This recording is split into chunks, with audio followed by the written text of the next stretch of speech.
మాటలు ఇది వరకు ఇంత ద్వేషాన్ని బయట వ్యక్తులు కనబరచలేదు, కానీ ఈ మధ్య కాలంలో మనం చూస్తుంటే ఒక్కొక్కరు క్రైస్తవుల మీద ఉన్న ద్వేషాన్ని తెలియజేస్తూనే ఉన్నారు. యేసుక్రీస్తు వారు 2000 సంవత్సరాల క్రితం మిమ్ములను చంపు ప్రతివాడు తాను దేవునికి సేవ చేయుచున్నాను అనుకోను కాలము వచ్చుచున్నది అన్నాడు. అంటే క్రైస్తవుల్ని చంపే ప్రతి ఒక్కడంట తాను దేవునికి సేవ చేస్తున్నాను అనుకుంటాడంట. అంటే మనల్ని చంపి వాళ్ళు దేవుని సేవ చేస్తున్నట్లుగా ఫీల్ అయిపోతారని అంటే మన మీద రాబోయే తరాలలో ఎంత ద్వేషాన్ని కలిగి ఉంటారో అనేది చెప్పారు. అయితే ప్రియమైన దేవుని పిల్లలారా, ఈ రోజున మనం అంతా కూడా మన పరిస్థితి ఎలా ఉందంటే ఎక్కువ శాతం క్రైస్తవులు యేసుప్రభువుని నమ్మామనుకుంటారు. ఏదో ఆదివారం కాసేపు గుడికి వెళ్ళి వస్తారు. ఈ మధ్యకాలంలో ఆ గుడికి వెళ్ళటం కూడా చాలామంది తగ్గించేశారు. ఎందుకంటే ఆ సెల్ ఫోన్లలో కాలం గడపటం, ప్రతినిత్యం వ్యర్థమైన వాటిని చూడటం, మనసును పాడు చేసుకోవటం, ఈ వ్యసనాలన్నిటికీ దగ్గరయ్యి మనిషిగా బ్రతకటం లేదని అంటే మీరు ఒకసారి ఆలోచించండి. దైవత్వం పూర్తిగా పోయింది. అప్పుడప్పుడు ఎవరైనా సోషల్ మీడియాలో ఈ వాట్సాప్లో షేర్ చేసేది, ఎవరైనా ఒక అన్నం ప్యాకెట్ ఎవరికైనా ఇచ్చారనుకోండి, అబ్బా ఎంత మంచోడు, ఇది అన్నం ప్యాకెట్ ఇస్తే ఎంత మంచోడు అనుకుంటున్నారు. మీకు ఒక విషయం చెప్పాలి. ఈరోజు ఒక 100 మంది ఆకలి మీరు తీర్చారనుకోండి, రేపు ఉదయానికి ఆ కడుపు ఖాళీ అయిపోద్ది. 100 మంది ఆకలి తీరిస్తే పట్టెడు అన్నం తిన్న తర్వాత ఆ కడుపు ఖాళీ అయిపోతుంది. మీరు ఎవరికైనా కూడా ఒక జత బట్టలు తీసుకున్నారనుకోండి, ఒక 6 నెలలకి పాతబడిపోతాయి, చిరిగిపోతాయి. లేకపోతే ఒక మంచి డాక్టరు తనకున్నటువంటి అనుభవ జ్ఞానంతో ఒక రోగికి మంచి వైద్యం అందించాడు అనుకోండి, ఎంతకాలం బ్రతుకుతాడు ఆ రోగి? కొద్ది కాలమే. ఈ భూమి మీద జీవితమే శాశ్వతం కాని జీవితం. ఒక బట్టలు పంచి పెడితే 6 నెలల్లో పాడైపోతాయి. ఒక ఆహారం పెడితే అరగంటలో అరిగిపోయి మరలా ఖాళీ కడుపే మిగులుతుంది. అలాగే ఒక వైద్యుడు వైద్యాన్ని అందిస్తే ఆ వైద్యం అతడు ఈ భూమి మీద బ్రతికినంత కాలమే ఉపయోగపడుతుంది, మరలా కొత్త రోగం రావచ్చు శరీరానికి. ఇవన్నీ తాత్కాలికమైన మేలులు. అసలు సిసలైన మేలు ఎంత గొప్పదో యేసుక్రీస్తు వారు చెప్పినా ఆయనను అంగీకరించిన క్రైస్తవులు రోజు ఇలా సువార్త సభల పేరిట ప్రకటిస్తూ ఉన్నా చాలామందికి అర్థం కావట్లేదు. మీ యేసు ప్రభువా, అదిగదిగో ఆ పాపులకు దేవుడు, మేము పాపులం కాదు, మేము బాగానే ఉన్నాం, వాళ్ళకి ఎవరికైనా చెప్పండి మాకొద్దు అని పంపిస్తున్నారు. సువార్త చెబుదామని వెళ్తున్నారు అనుకోండి, ఎవరైనా పేపర్లు తీసుకొని మంచి మాటలు చెప్పావు. ఈరోజు ఒక అతను మా ఇంటి దగ్గర ఏదో వాళ్ళ నమ్మిన దేవుడిని ఒక ఆయన్ని చెప్పుకొని ఒక ఇంటికి వచ్చాడు. ఆడ మనిషితో మాట్లాడుతున్నాడు. ఏమని? అమ్మా, మీ కుటుంబ పరిస్థితులన్నీ బాగుపడతాయమ్మా, నీ కొడుకు నీ కోడలు బాగుంటారు, నీకు కూడా మేలు జరిగిద్ది, 1000 రూపాయలు అమ్మా అని అడుగుతున్నాడు. మా ఇంటి పక్కన రెంట్కు ఉండేవాళ్ళు అన్నమాట. 1000 రూపాయలు ఇమ్మని అడుగుతున్నాడు. వాళ్ళు ఇప్పటికి రెంట కట్టక 2వ నెల అయింది. వాళ్ళు రెంటే కట్టలా, ఇవ్వటానికి సిద్ధమవుతుంది 1000 రూపాయలు. ఎవరు ఈమె? ఈమె ఒక రకంగా చెప్పాలంటే యేసు ప్రభు పరిచయం ఉన్న ఆవిడే 1000 రూపాయలు ఇవ్వటానికి కూడా సిద్ధపడుతుంది. అంటే ఏ పుట్టలో ఏ బాగుందో, వీళ్ళ ద్వారా నాకేమైనా మేలు జరిగిద్దేమో, ఈమె ఇచ్చిన 1000 రూపాయలంట తీసుకెళ్ళి హుండీలో వేస్తాడంట. హుండీలో వేస్తాడు. నమ్మావా? కనుక ఈరోజు యేసు ప్రభువుని ఎందుకు నమ్ముతున్నారో చాలా మందికి అవగాహన లేదు. ఏ పుట్టలో ఏ బాగుందో, ఏదో ఒకటి చేసుకుంటే మనకు మేలు జరిగింది కదా అనే ఆలోచనతో ఉంటున్నారు. కానీ అసలు యేసుక్రీస్తు ఎవరో, ఈ భూమి మీదకి ఎందుకు వచ్చాడు, యేసుక్రీస్తు రావడం వల్ల మనకేం ప్రయోజనం, ఆయన్ని ఎందుకు నమ్ముకోవాలి, ఈ ప్రశ్నలన్నీ వేసుకొనే యేసు ప్రభువు నమ్మారా మీలో ఎవరైనా? యేసుక్రీస్తు ఎవరు, ఆయన నాకు ఎందుకు ఉపయోగపడుతున్నాడు, ఆయన నమ్మటం వల్ల నాకు ప్రయోజనం ఏంటి, ఈ విషయాలన్నీ ఆలోచించుకొనే ప్రభువు నమ్ముకున్నారా? వ్యర్థమైన వాటి కోసం వేలాది మందిగా వెళ్ళిపోతారు. చక్కగా వాక్యం ఎవరిని డిస్టర్బ్ చేయకుండా ఈ వీధిలో ఏంటండి, నాకు ఇది చూస్తే చాలా సంతోషం వేస్తుందండి. యేసు ప్రభు వారు కూడా ఒకనాడు ఆయన్ని నమ్మిన వాళ్ళు అంటారట, నీవు మా వీధులలో బోధించితివే అంటారంట. అంటే యేసు ప్రభు లాంటి గొప్ప ఉపన్యాసకుడు, బోధకుడు వీధుల్లో బోధించాడంటండి. వీధుల్లో బోధించాడంట. ఏం తక్కువైంది చెప్పండి? మనకేమో పెద్ద పెద్ద ఆడంబరాలు కావాలి, పెద్ద పెద్ద వేదికలు కావాలి, అదే వాక్యం అనుకుంటున్నారా? కాదు. ఇట్లాంటి లైన్స్లో రోజు ఒక మీటింగ్ పెట్టినా నో ప్రాబ్లం. ఇప్పుడు వింటారు కదా వాక్యం, విన్న తర్వాత మీకే అర్థం అవుద్ది ఇది ఎంత అత్యంత అవసరమైనదో మీకు అర్థమైపోతుంది. అందుకని ఈరోజు ఒక అద్భుతమైన సంగతిని చెప్పబోతున్నాను. లోకానికి అర్థం కాని క్రీస్తు మధ్యవర్తిత్వం. లోకానికి అర్థం కాని క్రీస్తు మధ్యవర్తిత్వం. మధ్యవర్తి ఎందుకండి? యేసు ప్రభు, మేము బాగానే ఉన్నాం కదా, మేమేం పాపాలు చేయటం లేదు కదా, యేసుక్రీస్తు మాకెందుకు అంటున్నారు. అర్థం కావటం లేదు. ఇంకొక ఆయన అంటాడు, 3 మేకులు పీక్కోలేని ఆయన ఏం దేవుడు అని అంటున్నాడు. ఎన్ని మేకులు? 3 మేకులు పీక్కోవటం చేతగాని ఆయన మమ్మల్ని రక్షిస్తాడు. ఇది ఈ రోజు అన్న మాట కాదు. ఆ రోజు ఆయనతో పాటు సిలువలో ఉన్నటువంటి ఒక దొంగ ఏమన్నాడు తెలుసా? ఓ యేసు, నిన్ను నువ్వు రక్షించుకొని మమ్మల్ని కూడా రక్షించు అంటే ఆయన కూడా ఏమన్నాడు ఆ రోజు? నీ మేకులు పీక్కొని మా మేకులు కూడా, కాస్త బాగా మాట్లాడేది, నీ మేకులు పీక్కొని మా మేకులు పీకు అన్నాడు ఆయన. వీళ్ళు ఏమంటున్నారు? నీకు వేసిన 3 మేకులే పీక్కోలేని వాడు నువ్వు మమ్మల్ని ఏం కాపాడుతున్నావు అని మాట్లాడుతున్నారు. అర్థం కాక. పోనీ మనం ప్రభువుని నమ్ముకున్నాం, మనం మాత్రం ఏం అర్థం చేసుకున్నాం? ఏమండి, కష్టాల్లో ఉన్నవాడికి ఆ కష్టాన్ని తీర్చడానికి వచ్చిన వాడి విలువ అర్థమవుతుంది. బాధల్లో ఉన్నవాడికి ఆ బాధను పంచుకునే వ్యక్తి యొక్క విలువ అర్థమవుతుంది. మరి మనకి యేసు ప్రభు ఇంతవరకు ఎందుకు అర్థం కాలేదని అంటే, అసలు పాపం అంటే ఏంటో మనకు తెలియదు కనుక. కష్టాల్లో ఉన్నవాడి దగ్గరకు వెళ్ళి ఆ కష్టాన్ని తీర్చే ఒక వ్యక్తి వెళితే వచ్చిన వ్యక్తి విలువ అర్థం అవుతుంది. బాధల్లో ఉన్న వ్యక్తి దగ్గరకు వెళ్ళి ఆ బాధను తీర్చడానికి ప్రయత్నిస్తే అతడెంత గొప్ప వ్యక్తో అర్థం అవుతుంది. పాపంలో ఉన్న మన దగ్గరకు యేసుక్రీస్తు వారు వస్తే మనం పట్టించుకోవట్లేదంటే పాపం అంటే ఏంటో మనకు తెలియలేదు కనుక, పాపం వల్ల కలిగే బాధ ఏంటో మనకు అర్థం కాలేదు కనుక. ఓకే, ఆలోచిద్దాం. చాలామంది ఈ భూమి మీద మధ్యవర్తులు ఉంటారు. మధ్యవర్తులు ఎలాంటి మధ్యవర్తులు? పెళ్ళిళ్ళకి ఎక్కువ మధ్యవర్తులు ఉంటారు. వాళ్ళని పెళ్ళిళ్ళ పేరయ్యలు అంటారు కదా, మధ్యవర్తి అన్నమాట. అటువైపు వాళ్ళని ఇటువైపు వాళ్ళని కలుపుతాడు.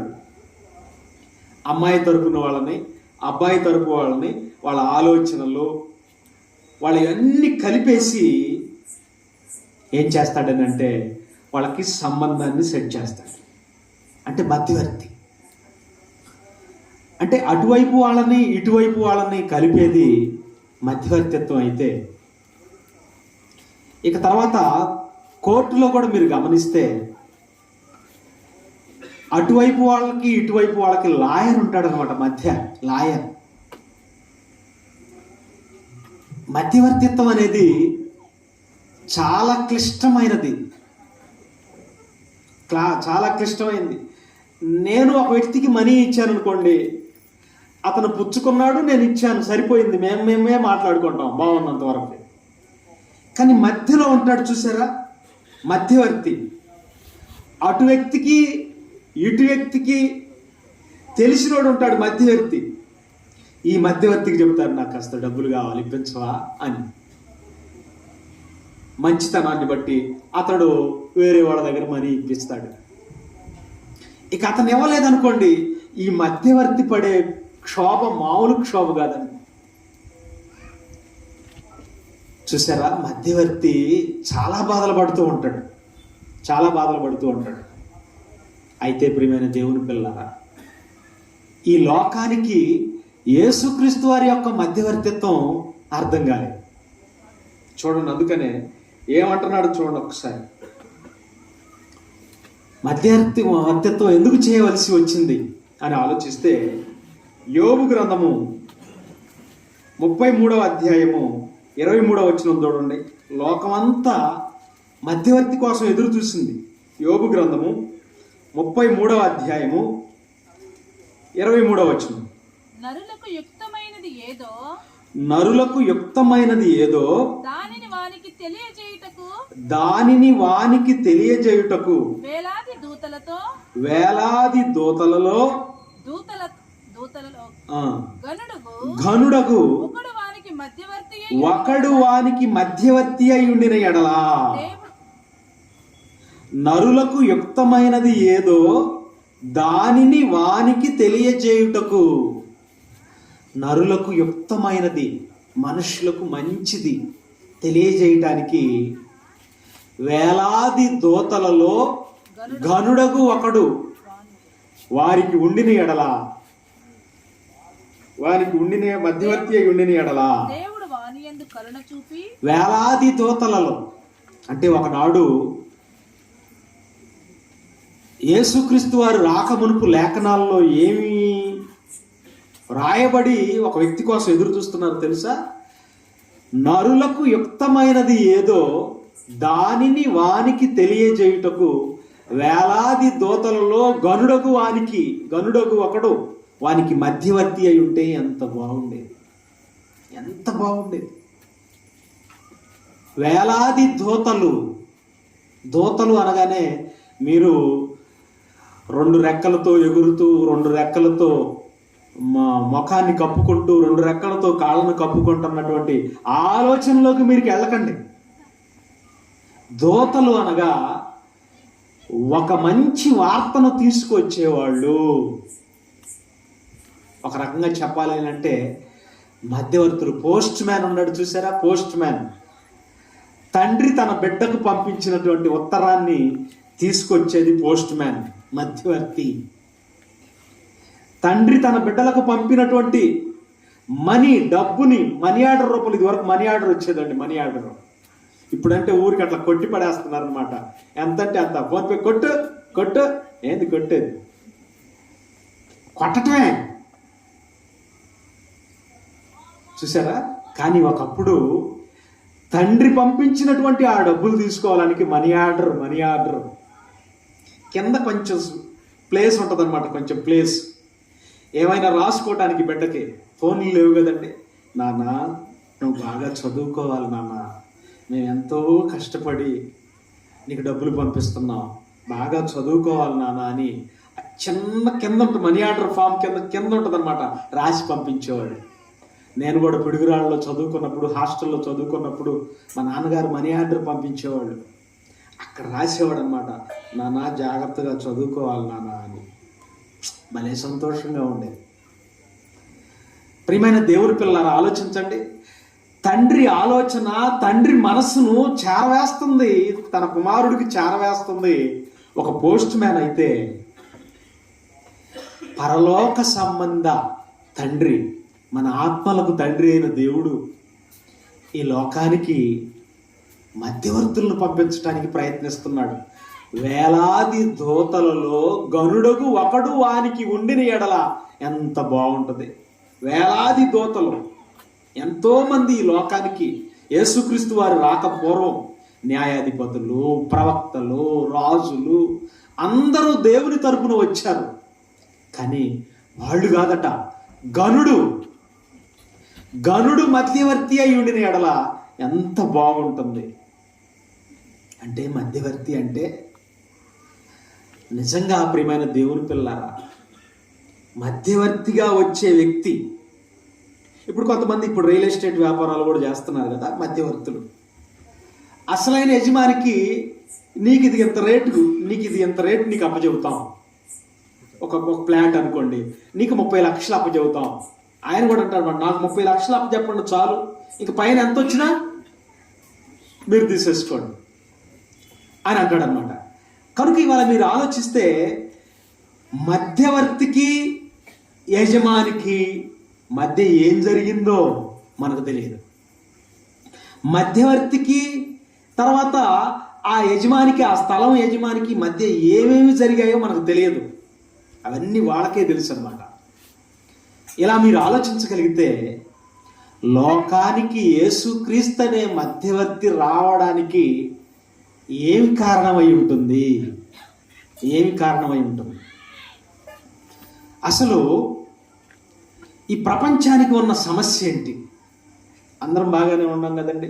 ఎప్పుడన్నా కరోనా వస్తే, మొన్న కరోనా వస్తే అది ప్రపంచ సమస్య అయిపోయింది.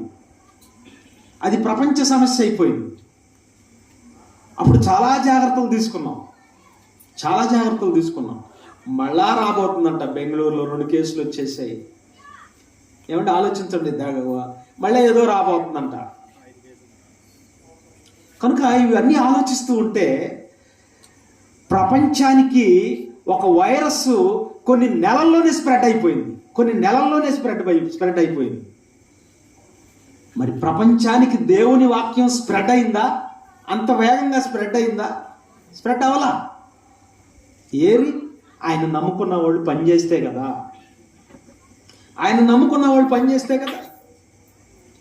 ఈ మధ్య ఒక అతను తమ్ముడు అడుగుతున్నాడు, అన్నా చాలా మంది సేవకుల దగ్గరికి జనం వేల మంది వెళ్తున్నారు అన్నయ్య. మనం ఇంత కష్టపడుతూ ఉంటాం, మనం ఎవరిని ఆశించం, మనం ఇంత బాగా సేవ చేస్తూ ఉంటాం, మన దగ్గరికి ఎందుకన్నా తక్కువ మంది వస్తున్నారు అని అడిగితే నేనన్నాను, నీలాంటి మాటలు చెప్పేవాళ్ళు ఎక్కువ మంది ఉన్నారు.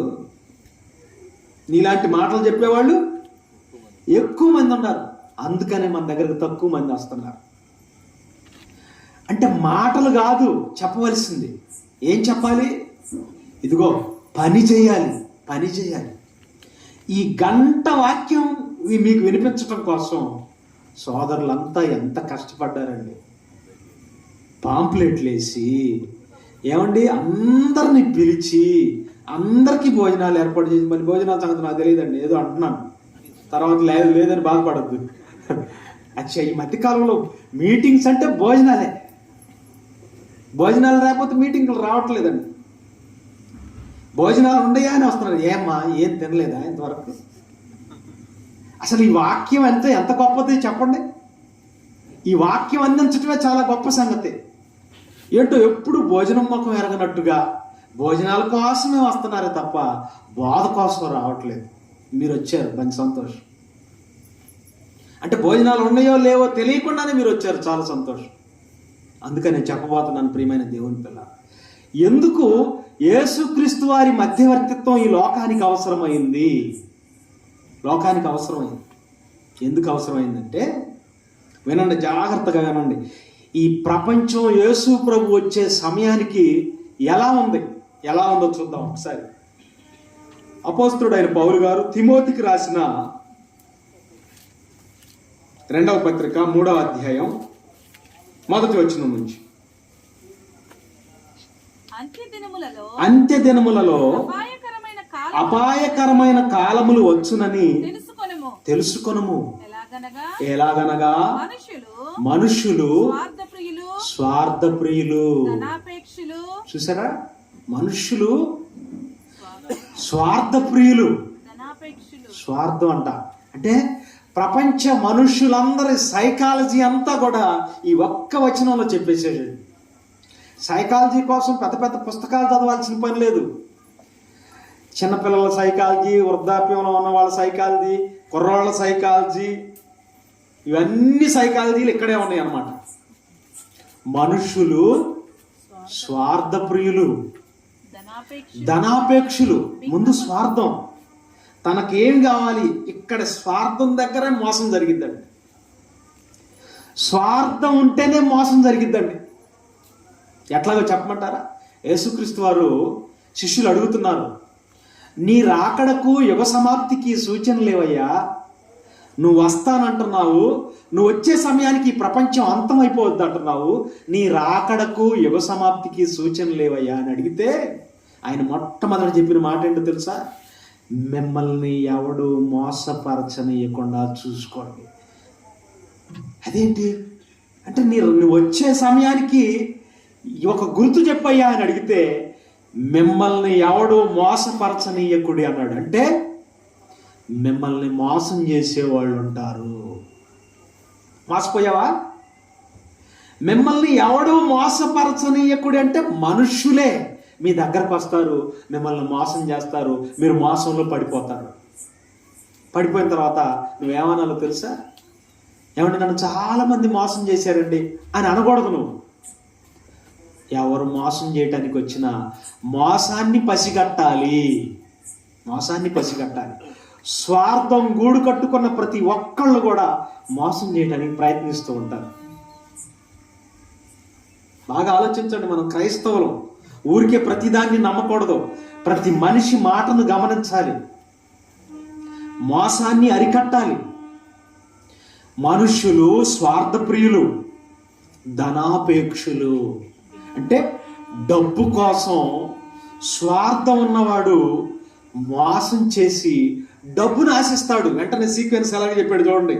మనుషులు స్వార్థప్రియులు, స్వార్థం కలిగిన వాడు డబ్బు కోసం డబ్బును అపేక్షించి స్వార్థాన్ని నెరవేర్చుకోవాలనుకుంటాడు, మోసం చేస్తాడు. స్వార్థప్రియులు, ధనాపేక్షులు. ఈ డబ్బు కోసం ఏం చేస్తాడట? బెంకం ఆడతాడట. బెంకం, అబద్ధం ఆడతాడట. ఒక్కొక్క అబద్ధం ఆడుతుంటే ప్రాణం పోతా ఉంటుందండి. ఈ మధ్యకాలంలో ఒక బ్రదర్ అండి మంచిగా వచ్చాడండి, నమ్మకంగా వచ్చి, అన్నయ్య నాకు ఈ మధ్య ఒక మంచి ఛానల్ దొరికింది అన్నయ్య, ప్రార్థనకు వచ్చాయని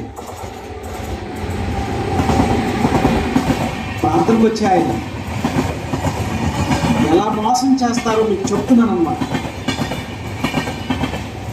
వచ్చేయమన్నాడంటే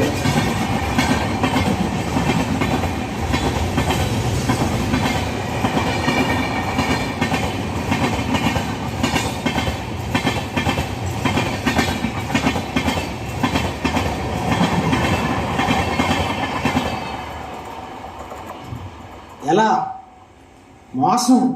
మోసం చేయటానికి దేవుని పేరిట దేవుని ముసుగేసుకొని వస్తారండి. వచ్చి అన్నయ్య నాకు ఈ అవసరం ఉంది, పలానా డబ్బు ఇవ్వండి అని అడిగితే బాగుంటుంది. అయ్యా నా దగ్గర ఇది ఉంది తీసుకోయ్యా అని అంత. కానీ అట్లా అడగరు.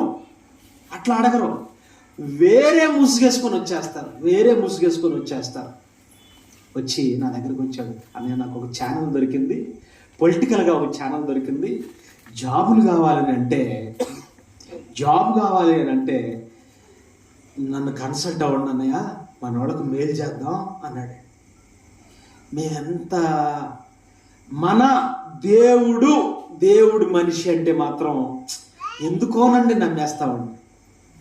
అందుకనే ప్రేమ అన్నిటినీ నమ్మును అనే మాట మన అనుకుంటాం కనుక నమ్మేసేవాడు.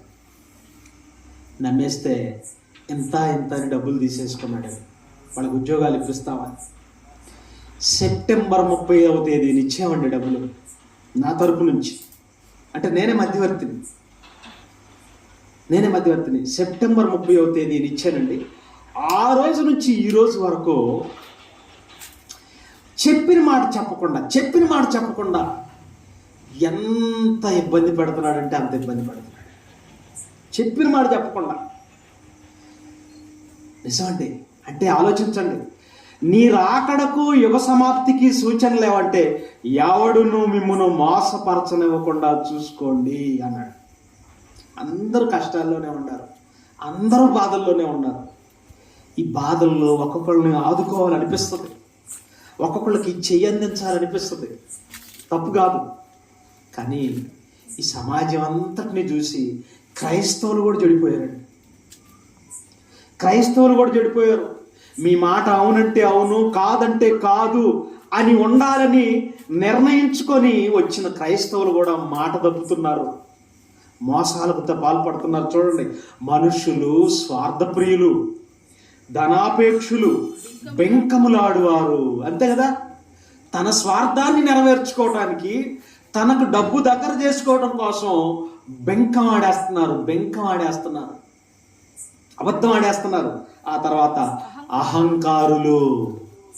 అహంకారం, ఆ తర్వాత దోషకులు, తల్లిదండ్రులకు అవిధేయులు, కృతజ్ఞత లేని వారు, అపవిత్రులు, అనురాగరహితులు, అతిద్వేషులు, అపవాదకులు, అజితేంద్రియులు, క్రూరులు, సజ్జన ద్వేషులు, ద్రోహులు, మూర్ఖులు, గర్వాంధులు, దేవుని కంటే సుఖానుభవం ఎక్కువగా ప్రేమించువారు, పైకి భక్తి గలవారి వలె ఉండి దాని శక్తిని ఆశ్రయించని వారై ఉందురు. ఇట్టి వారికి విముఖుడవై ఉండు.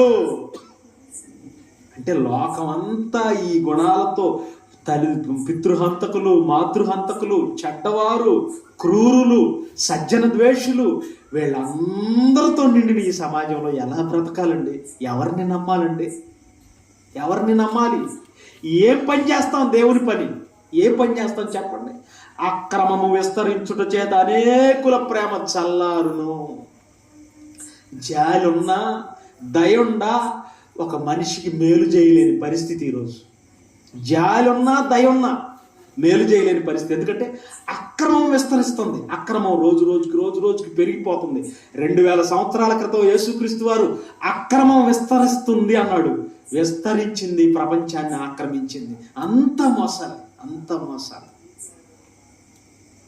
ప్రియమైన దేవుని పిల్లరా, చూడండి, పైకి భక్తి గలవారి వలె ఉండి దాని శక్తిని ఆశ్రయించని వారునై ఉందురు. ఇట్టి వారికి విముఖుడవై ఉండుము.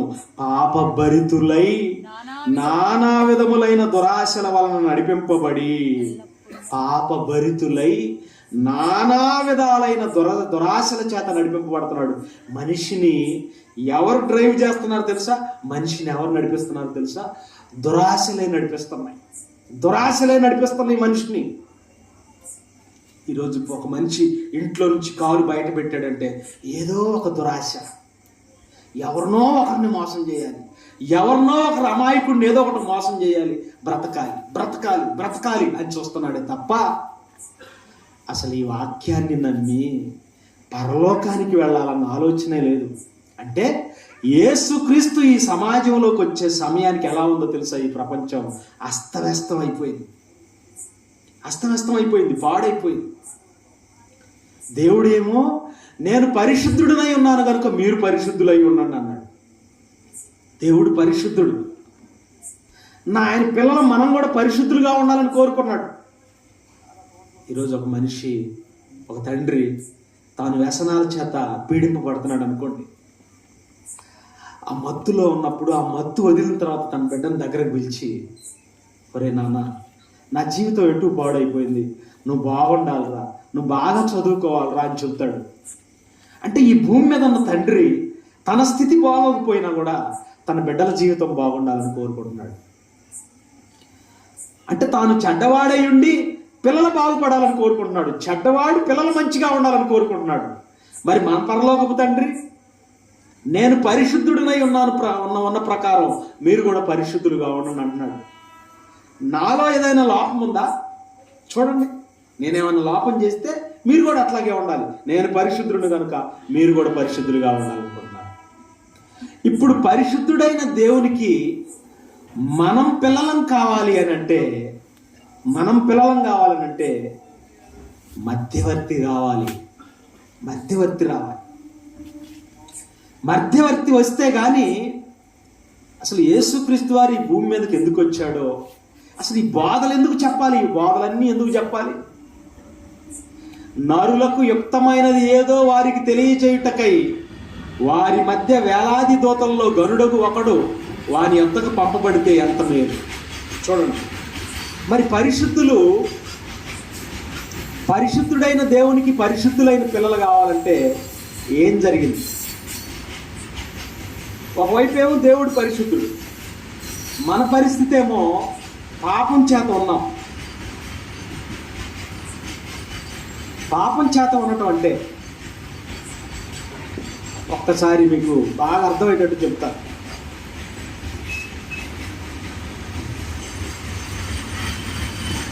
పాపం అనేది ఆజ్ఞాతిక్రమమే పాపము. సకల దుర్నీతియు పాపమే. మన పాపం ఎంత కఠినమైందో, ఎంత దీనస్థితి కలిగినదో, పాపం అనేది మనల్ని ఎంతగా వేధిస్తుందో మనకు తెలియట్లా. అందుకనే యేసుక్రీస్తు వారి విలువ మనకి తెలియట్లేదు. ఒకనాడు ఇశ్రాయేలీల కాలంలో పాపం చేసిన వాడు పాప పరిహారార్థ బలిగా గొర్రెనో మేకనో ప్రత్యక్ష గుడారం దగ్గరికి తీసుకెళ్ళేవాడు. గొర్రెనో మేకనో ప్రత్యక్ష గుడారం దగ్గరికి తీసుకెళ్ళినప్పుడు ఏం జరిగేది ఒక్కసారి చూడండి, బైబిల్ని చూడండి ఒకసారి. లేవియా కాండము 3వ అధ్యాయం 8వ వచనం. లేవియా కాండము 3వ అధ్యాయము 8వ వచనాన్ని ఒకసారి చదవండి. 3:8. తాను అర్పించిన దానిని తల మీద అతడు చెయ్యి ఉంచి ప్రత్యక్షపు గుడారము ఎదుట దానిని వధింపవలెను. చాలు. తాను అర్పించు దాని తల మీద అతడు తన చెయ్యి ఉంచి ప్రత్యక్షపు గుడారము ఎదుట దానిని వధింపవలెను. ప్రత్యక్ష గుడారం దగ్గరికి తీసుకెళ్తాడు. తను పాపం చేశాడు. ఇప్పుడు ఆ పాప పరిహారం కోసం ఒక గొర్రె పిల్లనో ఒక మేక పిల్లనో తీసుకొని వెళ్ళిపోయాడు. అక్కడికి తీసుకెళ్ళిపోయి అక్కడంట ఆ గొర్రె పిల్ల మేక పిల్ల మీద తల మీద చేయి పెట్టి ఇలా నెమరాలంట. ఇలా ఇలా ఇలా ఇలా. ఎందుకు? వాస్తవానికి నేను చేశాను తప్పు, నేను చావాల్సి ఉండగా ఆ మేకపిల్ల చచ్చిపోతుంది. వాస్తవానికి మేకపిల్ల స్థానంలో నేనుండాలి, గొర్రెపిల్ల స్థానంలో నేనుండాలి. ఒక్క వేటు వేస్తే ఆ గొర్రెపిల్ల విలవిల విలవిల విలవిల విలవిల కొట్టుకుంటుందన్నమాట. విలవిల విలవిల కొట్టుకుపడుతుంది. అంటే తల తెగిన తర్వాత కూడా విలవిల విలవిల విల దాని కాళ్ళు గజ గజ గజ గజ గజ గజ వణికిపోతూ ఉంటాయి అన్నమాట. అంటే దాని ప్రాణం పోయింది. వాస్తవానికి దాని స్థానంలో మనిషి ఉండాలి. కానీ దేవుడు మొదటి నుంచి తప్పు చేసిన మనిషిని తప్పు చేసిన రోజు చంపలేదండి. ఎందుకు చంపలేదు? ఆ రోజే చంపేస్తే మనం ఈరోజు యేసు ప్రభువుని నమ్మేవాళ్ళం కాదుగా. తప్పు చేసిన రోజే చంపేస్తే అంటే మనిషి విలువైన వాడు, మనిషి దేవుని ఆత్మ స్వరూపం కలిగిన వాడు, దేవుని స్వరూపము కలిగిన వాడు కనుక ఇతన్ని మార్చుకోవాలి తప్ప తప్పు చేసిన రోజే చంపకూడదు. అంతరిక్ష ప్రయోగాలు చేసేటప్పుడు ఎలుకను పంపించారు. ఆ తర్వాత కుక్కను పంపించారు. అదేంది? ఎంత ప్రయోగం చేసి ఎంత టెక్నాలజీ ఉండి ఎలుకను పంపించడం ఏంటంటే, మనిషి వెళ్ళకుండా కుక్కను పంపించడం ఏంటి? పోయారు, ఆ అంతరిక్షానికి పోయారు. అక్కడ వాతావరణం సరిపడలా. ఎలుగు చచ్చిపోయింది అనుకోండి, అమ్మో ఎలుగు చచ్చిపోయింది అమ్మో అని బాధపడతారా ఎవరైనా? ఉంటే ఉంది, పోతే పోయింది. చూసారా? కుక్కను పంపించారు, కుక్క చచ్చిపోయింది, ఆ వాతావరణానికి పడక చచ్చిపోయింది. అమ్మో భూమి మీద కుక్కలే లేనట్టు, అమ్మో కుక్క చచ్చిపోయింది అంటారా? అంటే కుక్కను ఎందుకు పంపించారు, ఎలుకను ఎందుకు పంపించారంటే ప్రయోగం అది.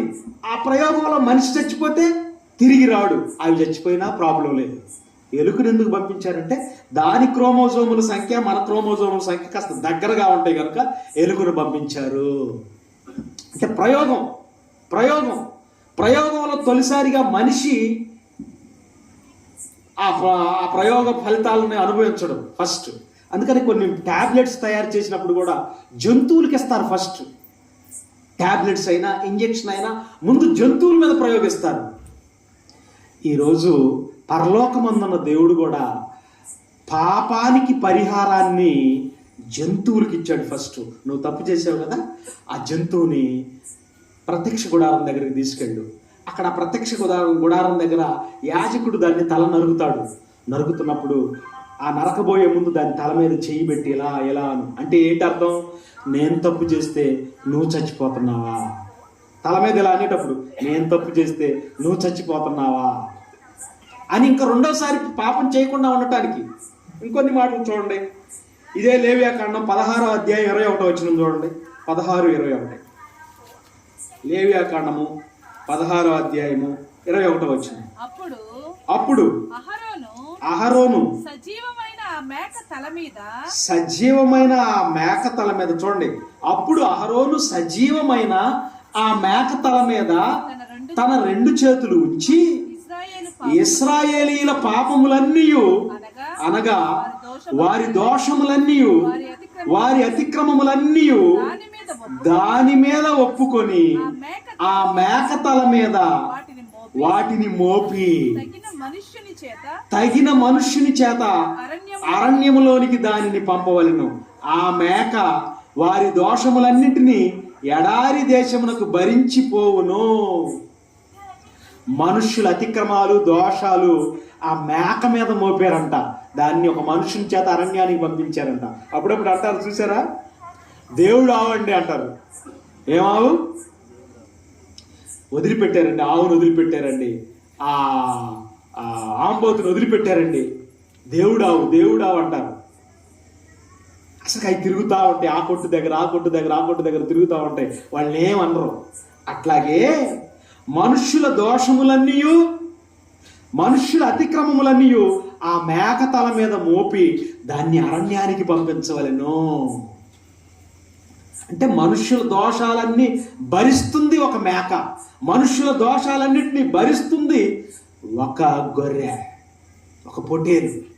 ఇవన్నీ మీరు ఆలోచిస్తే మనిషికి బదులుగా జీవరాశులు చచ్చిపోతున్నాయి. అంటే మధ్యవర్తిత్వం. దేవుడేమో పరిశుద్ధుడిగా ఉంటున్నాడు, నా పిల్లలేమో పరిశుద్ధులుగా లేరు. ఈ పరిశుద్ధులుగా లేని పిల్లలను పరిశుద్ధులుగా తీర్చుకోవాలంటే మధ్యవర్తి కావాలి. ఏమైంది? దేవుడికి మనుషులకి ఏమైంది? ప్రాబ్లం వచ్చింది, చాలా ప్రాబ్లం వచ్చింది. అందుకని చూడండి, యెషయా గ్రంథం చూడండి ఒకసారి. యెషయా గ్రంథము 1వ అధ్యాయం 18వ వచనం. యెషయా గ్రంథము 1వ అధ్యాయం 18వ వచనం. యెహోవా ఈ మాట సెలవిచ్చుచున్నాడు, రండి మన వివాదము తీర్చుకొందము. మీ పాపములు రక్తము వలె ఎర్రనివైనను అవి హిమము వలె తెల్లబడును. కెంపు వలె ఎర్రనివైనను అవి గొర్రెబచ్చు వలె తెల్లనివగును. మీరు సమ్మతించి నా మాట వినిన ఎడల మీరు భూమి యొక్క మంచి పదార్థములను అనుభవిస్తారు. రండి మన వివాదం తీర్చుకుందాం, అంటే పిలుస్తున్నాడు అన్నమాట దేవుడు. రండి మీకు మాకు ప్రాబ్లం ఏర్పడింది. పరలోకమందున్న నాకు, భూమి మీద బ్రతుకుతున్న మనుషులకు వివాదం వచ్చేసింది. ఎందుకు వివాదం వచ్చేసింది? ఏం పొలాల దగ్గర గొడవలు వచ్చినాయి, ఏం స్థలాల దగ్గర గొడవలు వచ్చినాయి? రండి మనం వివాదం తీసుకుందాం అంటే మీ పాపాలే మీకు నాకు మధ్య అడ్డుగోడగా నిలిచాయి. మీ పాపాలు. రండి మన వివాదం తీర్చుకుందాం. సమాధాన పడదాం. రండి అని ఆయనే పిలుస్తున్నాడు. ఎవరికైనా పోలీస్ స్టేషన్లో కేసులు ఉన్నాయనుకోండి, ఆ ఎస్ఐ గారు, ఆ సిఐ గారు పిలిచి రా వచ్చి కేసులు కొట్టేసుకోరా అన్నాడు అనుకోండి, వెళ్తాం లేదా? పిలుపునిచ్చి మీ మీద ఉన్నటువంటి రౌడీ షీట్ అంతా తీసేస్తాం, మీ మీద ఉన్నటువంటి కేసు అంతా కొట్టేస్తాం రండి అంటే ఎంత పరిగెత్తుతామండి మనం. రండి మన వివాదం తీర్చుకుందాం రండి, అసలు ఈ స్టేషన్తో మీకు పని లేనట్టుగా మొత్తం క్లియర్ చేసుకోండి రండి అంటే వెళ్ళిపోతాం కదండి. ఈరోజు మనిషి పాపాలను కడిగేసుకోవడానికి రండి, బాప్తిసం తీసుకోండి అంటే జనవరి 1 తీసుకుంటా. పోలీస్ స్టేషన్లో కేసు ఉంటేనేమో ఎప్పుడు రమ్మంటారు ఎస్ఐ గారు? సాయంత్రం 5 గంటలకు రండి అంటే 3 గంటలకే వెళ్ళి కూర్చుంటాడు. ముందుంటే ఎందుకైనా మంచిదని. ఆహా, భూమి మీద ఒక స్టేషన్లో నీ తాలూకా ఏదైనా చిన్న నేరాలుంటే కొట్టి వేస్తావు రమ్మంటే పరుగులు ఎత్తుకుంటూ పోయావే. మరి ఇక్కడ నీ పాపాలు కొట్టుకు వేసుకుంది కానీ బాప్తిసం తీసుకో నాయన అంటే జనవరికి తీసుకుంటాను, డిసెంబర్కి తీసుకుంటాను, మా ఆవిడ లేకుండా నేను బాప్తిసమే పొందను అంటున్నావా? అన్నయ్య బాప్తిసం తీసుకుంటే మా ఆవిడ నేను కలిసి తీసుకుంటాం అన్నయ్య. ఏంది ఆవిడ అంత గొప్ప అయిందా? ఇద్దరు కలిసి తిరుగుతారంట. కలిసి పెరిగారా? కలిసి పుట్టారా? బాప్తిసంలో కూడా కలిసి తీసుకుంటారట. ఎంత అమాయకత్వం అంటే. ఇంకొక ఆయన అంటున్నాడు, అబ్బాయికి ఉద్యోగం వచ్చిన తర్వాత తీసుకుంటానన్నా. ఇప్పుడు మిమ్మల్ని ఎవరైనా పోలీస్ స్టేషన్లో కేసు కొట్టించుకుంది అని రండి అంటే అమ్మాయికి ఉద్యోగం వచ్చిన తర్వాత వస్తాలే అన్నారు. అసలు వీడి మీద 4 కేసులు అదనంగా పెట్టాలి. ప్రియమైన దేవుని పిల్లలు ఆలోచించండి. ఈరోజు యేసుక్రీస్తు వారు మధ్యవర్తిగా వచ్చాడు ప్రపంచ ప్రజల పాపాలన్నింటినీ తీసివేయటానికి. ఇదిగో లోక పాపమును మోసుకొనిపోవు దేవుని గొర్రెపిల్ల. మొన్న ఒక ఆయన మాట్లాడుతున్నాడు ఏమని, అసలు ఆ యేసు ప్రభు పుట్టే సమయం, ఆ యేసు ప్రభు ప్రాణం పెట్టాడు, రక్తం ఇచ్చాడు అంటున్నారు కదా. యేసు ప్రభు బ్రతికిన కాలంలో ఉన్న ప్రజల కోసం ఇచ్చాడా? అంతకు ముందు వాళ్ళ కోసం ఇచ్చాడా? లేకపోతే రాబోయే తరాల వాళ్ళకు ఇచ్చాడా? ఎవరికి యేసు ప్రభు ప్రాణం అని అడుగుతున్నాడు. యేసు ప్రభు బ్రతికున్నప్పుడు అప్పుడు బ్రతుకుతున్న మనుషుల కోసం ప్రాణం పెట్టాడా? అంతకు ముందు వాళ్ళ కోసం ప్రాణం పెట్టాడా? లేకపోతే రాబోయే వాళ్ళ కోసం ప్రాణం పెట్టాడా? ఇంతకీ యేసు ప్రభు ఎట్లా అవుతాడు? అందరి పాపాల కొరకు ఎలా మరణించినట్టు అని అడుగుతున్నాడు. చిన్న ప్రశ్న. ఏమండి? జాతిపిత గాంధీజీ, జాతిపిత. ఆయన బ్రతికిన కాలంలో ఉన్న భారతీయులకే జాతిపిత, అంతకుముందు వాళ్ళకి జాతిపిత, రాబోయే వాళ్ళకి జాతిపిత, అందరికీ. ఆయన బ్రతికున్నప్పుడు లేని ప్రజలకు కూడా, ఆయన చచ్చిపోయిన తర్వాత పుట్టబోయే ప్రజలకు కూడా, ఆయన బ్రతికున్నప్పుడు ఉన్నోళ్ళకు కూడా అందరికీ జాతిపితే. భారత జాతి మనుగడ సాగించినంత కాలం ఆయన జాతిపితే. ఇక్కడ అడగవే, స్వాతంత్రం కోసం ప్రాణాలు ఇచ్చాడు అన్నారు కదా. ఎవరి స్వాతంత్ర్యం కోసం? అవతల వాళ్ళ స్వాతంత్ర్యం కోసమా? గాంధీజీ రాని ముందటి తరాల వాళ్ళ కోసమా? రాబోయే తరాల వాళ్ళ కోసమా? అందరికీ ఆ స్వాతంత్ర్యం. ఇప్పుడు గాంధీజీ గారు స్వాతంత్రం తీసుకొచ్చారు, అంతకు ముందు వాళ్ళకి ఏమీ అవసరం లేదు కదా. వాళ్ళ పిల్లలకు కూడా స్వాతంత్ర్యం అవసరం. వాళ్ళ పిల్లలకు కూడా తెచ్చినట్టే. ఇది మీరు దృష్టిలో పెట్టుకోండి. యేసుక్రీస్తు అంటే ఊరికే పని లేకుండా ఈ భూమి మీదకి రాలేదు, ఒక బలమైన కారణం చేత వచ్చాడు. పాపాలు తీసివేయబడాలి అని అంటే యేసుక్రీస్తు అనే ఒక మధ్యవర్తి ఈ లోకానికి రావాలి, మధ్యవర్తి రావాలి. అందుకనే ఈ రోమాపత్రిక 5వ అధ్యాయం చూడండి ఒకసారి. రోమాపత్రిక 5వ అధ్యాయము 10వ వచనం ఒకసారి చూడండి. రోమాపత్రిక 5వ అధ్యాయం. ఏలయనగా శత్రువులమై ఉండగా ఆయన కుమారుని మరణము ద్వారా మనము దేవునితో సమాధానపరచబడిన ఎడల సమాధానపరచబడిన వారమై ఆయన జీవించుట చేత మరి నిశ్చయముగా రక్షింపబడుదుము. ఏలయనగా శత్రువులమై ఉండగా, శత్రువులు అయిపోయామంట, ఆయనకి శత్రువులు అయిపోయామంట. ఏలయనగా శత్రువులమై ఉండగా ఆయన కుమారుని మరణము ద్వారా మనము దేవునితో సమాధానపరచబడిన ఎడల సమాధానపరచబడిన వారమై ఆయన జీవించుట చేత మరి నిశ్చయముగా రక్షింపబడుదుము. మనం శత్రువులు అయిపోయాం. ఆయన మరణమే మనల్ని సమాధానపరిచింది దేవుడితో. మరణం, ఆయన రక్తము, ఆయన రక్తం. ఏమంటే ఆలోచించండి.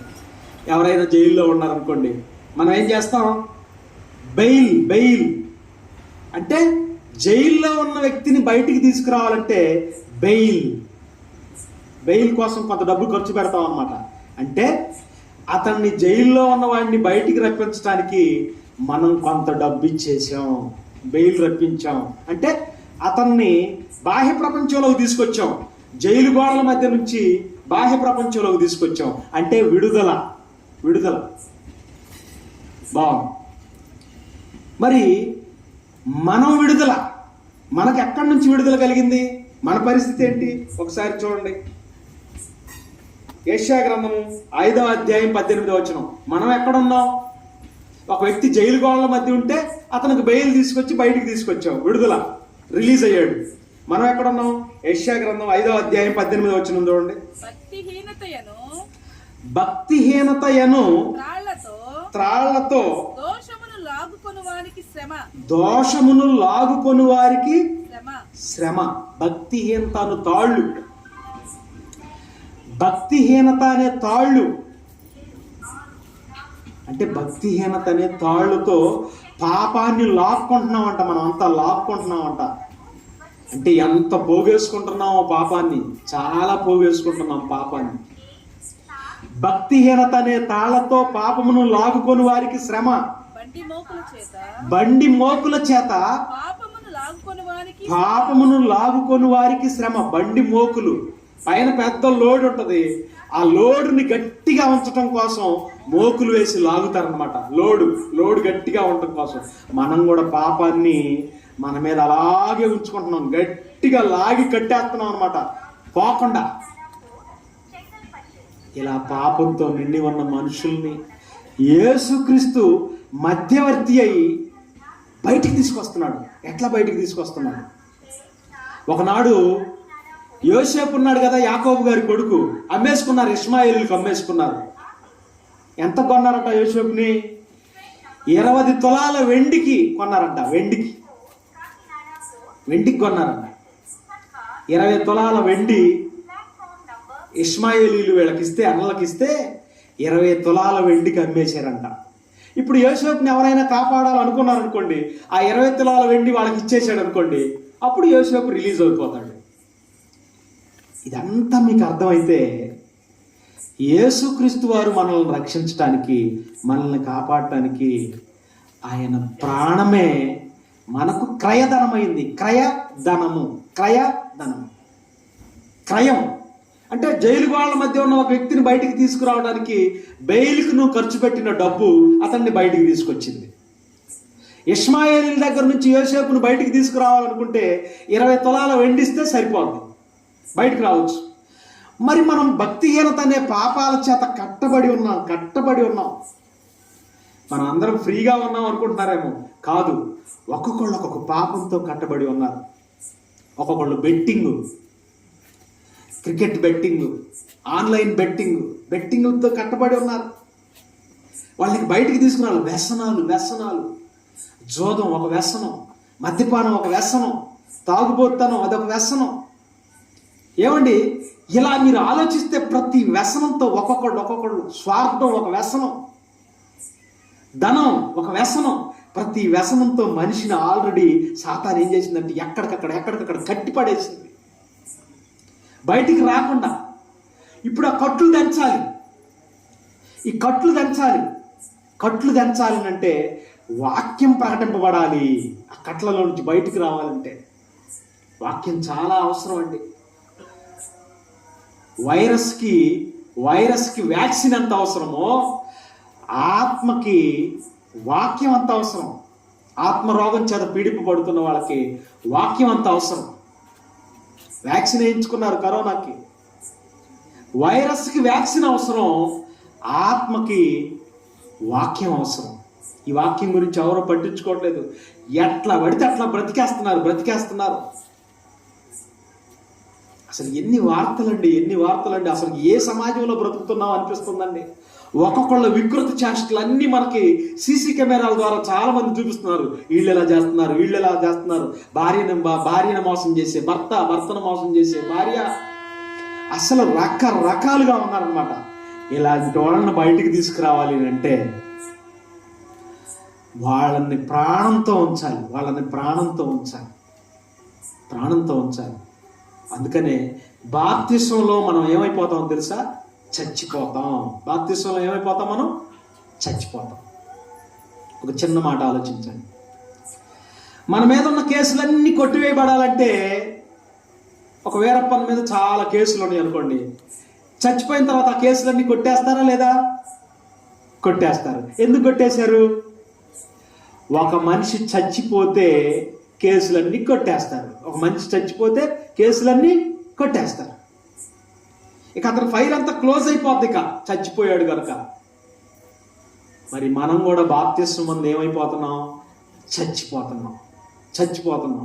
కనుక చచ్చిపోతే మన మీద ఉన్న పాపాలన్నీ క్లియర్. మన ఫైల్ ఫ్రీగా ఉందన్నమాట. అసలు ఏమి లేవు, మన మీద కేసులు ఏమి లేవు. కనుక బాప్తిస్మం పొందిన వ్యక్తిని తన కుమారుడిగా దేవుడు తీసుకోవడానికి సిద్ధపడుతున్నాడు. అంటే నా బిడ్డ మీద ఏమీ కేసులు లేవు కనుక నాకు ఇప్పుడు ఇష్టడు.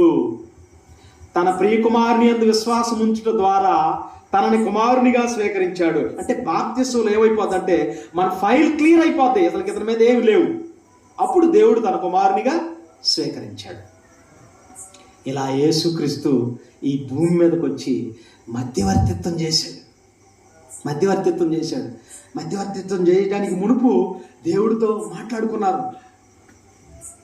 మాట్లాడుకున్నారు. నాయనా, నేను వెళతాను, భూమి మీదకి వెళ్ళి సాధ్యమైనంత వరకు అందరినీ మార్చడానికి ప్రయత్నిస్తాను. ఎక్కడికి వెళ్తావు నాయన నువ్వు? ఎక్కడికి వెళ్తానంటే, నిన్ను రాజుల కుటుంబంలో పుట్టిస్తాను నాయన అన్నాడు అనుకో. రాజుల కుటుంబంలో పుడితే మరి పేదవాళ్ళ దగ్గరకు వచ్చి వాక్యం చెప్పేది ఎవరు? ఆ రాజసింహాసనం, ఆ సౌకర్యాలను నువ్వు విడిచిపెట్టి మీ దగ్గరకు వచ్చి వాక్యం చెబుతాడా? ఈ రైలు కట్ట దగ్గరకు వచ్చి ఎంత సౌండ్ కదా, ఎంత దూరం వచ్చి వాక్యం చెబుతాడా? ఎక్కడో ప్యాలెస్లో పుట్టినటువంటి రాజుగారు వచ్చి, ఆయనకి దేవుడు చెప్పాడు అనుకోండి, రాజకుటుంబంలో యేసుప్రభు వారిని పుట్టించాడు అనుకోండి, ఆ రాజవస్త్రాలు వేసుకొని ఆ సౌకర్యాలను విడిచిపెట్టి మీకు వచ్చి వాక్యం చెబుతాడా? చెప్పడు. అంటే వాళ్ళ మధ్య డిస్కషన్ జరిగింది. లోకాన్ని దేవుడితో సమాధాన పరచాలనంటే నాయన నువ్వేం చేయాలి అంటే, కడు పేదవాని కుటుంబంలో పుట్టాలి. వడ్రంగి కుటుంబంలో పుట్టాలి. ఆకారమందు నీవు మనుషుడిగా కనపడి రిక్తుడు అయిపోవాలి. ఏమీ లేనివాడిగా వెళ్ళాలి. చేపలు పట్టుకునేవాడి దగ్గరికి వెళ్ళాలి. మనం చేపలు కొట్టించుకోవడానికి వెళ్ళినప్పుడే వాళ్ళ దగ్గర కాసేపు ఉండలేము. అంత వాసన కదా, అంత వాసన. రొయ్యలు వండితేనే ఇంట్లో నుంచి 2 రోజుల నుంచి కంపు. మా ఇంట్లో 2 రోజుల నుంచి అదే వాసన అవుతుంది. తినలేదండి 2 రోజుల నుంచి. అసలు వాటిని చూస్తుంటే భయం వేస్తుంది. రొయ్యలకే అంత వాసన వస్తుంటే చేపలు పట్టే వాళ్ళ దగ్గరికి వెళ్ళాడండి యేసుక్రీస్తు. చేపలు పట్టే వాళ్ళ దగ్గరికి వెళ్ళి, ఇదిగో ఇదిగో ప్రపంచం అంతా పాపంలో ఉంది, పాపం అంటే ఏంటో తెలియట్లేదు, మారు మనసు పొందండి, రక్షణ పొందండి, పరలోకపు తండ్రి దగ్గర ఒప్పందం తీసుకొని వచ్చాడు ఈ మధ్యవర్తి, మిమ్మల్ని అందరినీ నేను బాగు చేసుకుంటాను, మళ్ళీ మీ ద్వారా సర్వ సమాజానికి సమాధానం కలుగు చేస్తాను అని చెప్పేసి అందరికీ ట్రైనింగ్ ఇచ్చాడండి యేసుక్రీస్తు. అందరికీ ట్రైనింగ్ ఇచ్చాడు. అందరికీ ట్రైనింగ్ ఇచ్చి నిజంగా ఆ మధ్యవర్తి చేసిన కొన్ని పనులు చూడండి మీరు ఒకసారి. తిమోతికి రాసినటువంటి మొదటి పత్రిక 2వ అధ్యాయం 5వ వచనం. అపోస్తలుడైన పౌలు గారు తిమోతికి రాసిన మొదటి పత్రిక 2వ అధ్యాయం 5వ వచనం. దేవుడు ఒక్కడే, దేవునికిని నరులకును మధ్యవర్తియు ఒక్కడే, ఆయన క్రీస్తు యేసును నరుడు. దేవునికిని నరులకును మధ్యవర్తి ఒక్కడే, ఆయన క్రీస్తు యేసును నరుడు. ఒక నరుడిగా ఈ ప్రపంచంలోకి వచ్చాడు.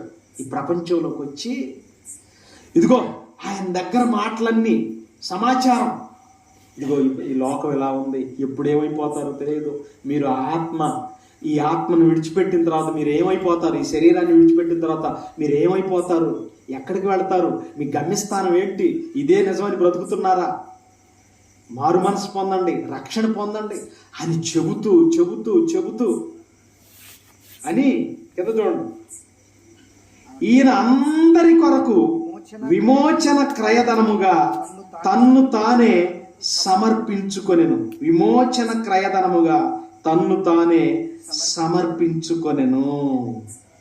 సమర్పణ. అందరి కొరకు తన్ను తానే విమోచన క్రయధనం. విమోచన అంటే రిలీజ్, విడుదల. నిన్ను విడుదల చేయాలంటే క్రయధనముగా, క్రయము అంటే నిన్ను విడిపించటానికి అవసరమైన క్రయధనము. పరిచారము చేయించుకొనుటకు ఆయన రాలేదు కానీ పరిచారము చేయుటకు అనేకులకు ప్రతిగా బదులుగా అనేకులకు ప్రతిగా తన ప్రాణం ఇవ్వటానికి వచ్చాడు. మధ్యవర్తి ప్రాణం ఇవ్వటానికి వచ్చాడు. ప్రాణం ఇవ్వటానికి వచ్చిన మధ్యవర్తిని చూడండి. ఇంకా ప్రియమైన దేవుని పిల్లారా, నశించిన దానిని వెదకి రక్షించుటకు ఆయన వచ్చాడు. మనుష్య కుమారుడు వచ్చాడు. నశించింది మనలో. ఏమి నశించింది? మంచి నశించింది, ప్రేమ నశించింది. మంచి, ప్రేమ, దయ, జాలి ఇవన్నీ నశించిపోతే మళ్ళా వాటిని బయటికి తీసుకురావడానికి మనలో ఆయన వచ్చేసాడు. మధ్యవర్తి మనల్ని పాపకోపముల నుంచి బయటకు తీసుకురావడానికి మధ్యవర్తి వచ్చాడు. మనలో నశించిన ప్రేమను మళ్ళా చిగుర్చడానికి మధ్యవర్తి వచ్చాడు. మన మీద ఉన్న రుణాన్ని తీసివేయడానికి, వ్రాతపత్రాన్ని కొట్టివేయడానికి వచ్చాడు. ఎట్లా?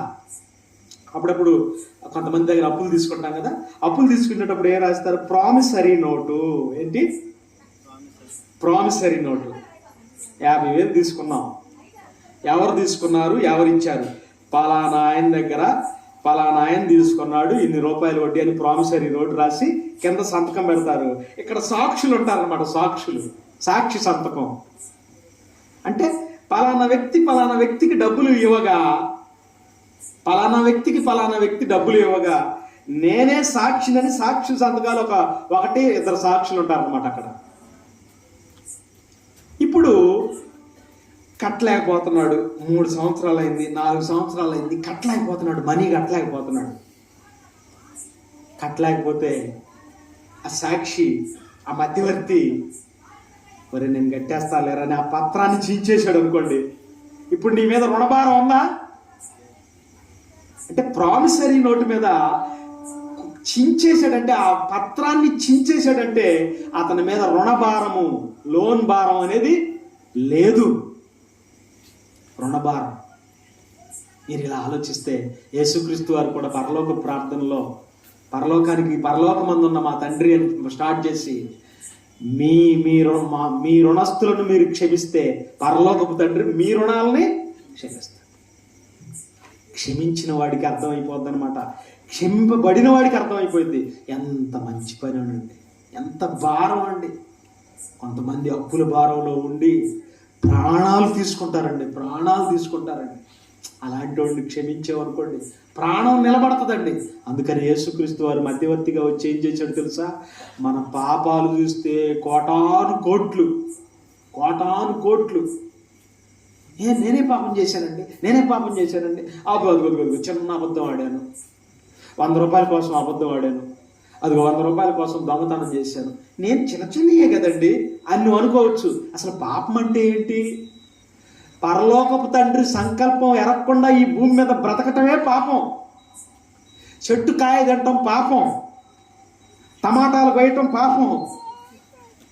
రోజు మీరు అన్నం తింటున్నారు కదా, ఒక మంచి కూర తీసుకొని తింటున్నారు అనుకోండి, ఏంటి దాని అర్థం? అబ్బా భలే ఉంది కూర అని తింటాం కూడా పాపమేనండి. ఎట్లా? ఆ కాయ చేసిన దేవుడిని తెలుసుకోకుండా భలే ఉంది అన్నాం అనుకో, పాపమే. మిమ్మల్ని స్త్రీలను బాగా అడుగుతాడమ్మా, కోసావు కానీ ఎప్పుడైనా ఆయన గుర్తుపట్టావా అంటే? చేసిన ఆయన్ని తలుచుకోకుండా, చేసిన ఆయనకి కృతజ్ఞతగా బ్రతకకుండా ఇవన్నీ భూమి మీద ఉన్నవన్నీ అనుభవించటం పాపమే. కొంతమంది గవర్నమెంట్ ఉద్యోగస్తులకి క్వార్టర్స్ కట్టిస్తారు. అంటే వాళ్ళ కింద పని చేస్తున్నారు కనుక ఆ క్వార్టర్స్లో ఉండటానికి అర్హులు, వాళ్ళకి ఇబ్బంది ఏం లేదు. మరి నువ్వు అక్కడ ఉంటావంటే ఒప్పుకోరు. ఎందుకంటే వాళ్ళు ఆ డిపార్ట్మెంట్లో పనిచేస్తున్నారు కనుక ఆ డిపార్ట్మెంట్ ఇచ్చినటువంటి క్వార్టర్స్లో ఉండటానికి అర్హులు, మనం ఉండటానికి వీల్లేదు. అలాగే దేవుని సొమ్మును తింటున్న మనం అంతా, దేవుని రెక్కల కష్టాన్ని తింటున్న మనం అంతా, ఆయన పని చేస్తే నో ప్రాబ్లం, పని చేయకపోతే పాపమే.